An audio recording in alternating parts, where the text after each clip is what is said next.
কবরে কি ঘটবে? একদিন আমাকেও কবরের মাটিতে শুতে হবে, তোমাকেও শুতে হবে। সবারই জীবনের শেষ ঠিকানা একটাই, কবর।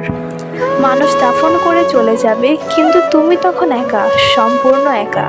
এমন সময় মাটি কাঁদবে, তোমার সামনে আসবে দুজন ফেরেশতা, মুনকার ও নাকির। তারা জিজ্ঞেস করবে তোমার প্রভুকে, তোমার ধর্ম কি, তোমার নবীকে। যদি তুমি দুনিয়ায় সত্যের পথে থাকতে, নামাজ পড়তে, আল্লাহকে স্মরণ করতে, তাহলে তুমি উত্তর দিতে পারবে। আর তখন কবর খুলে যাবে জান্নাতের বাগানের মতো।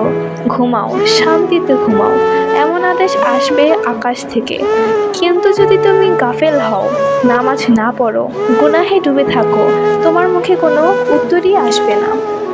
তখনই শুরু হবে কবরের আযাব, ভয়াবহ অন্ধকার, সাপ, বিচ্ছু, আগুনের হাওয়া। সে আযাব চলবে কিয়ামত পর্যন্ত।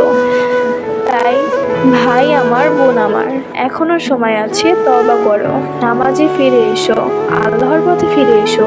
একদিন কবরের জবাব দিতেই হবে। তোমরা প্রস্তুত?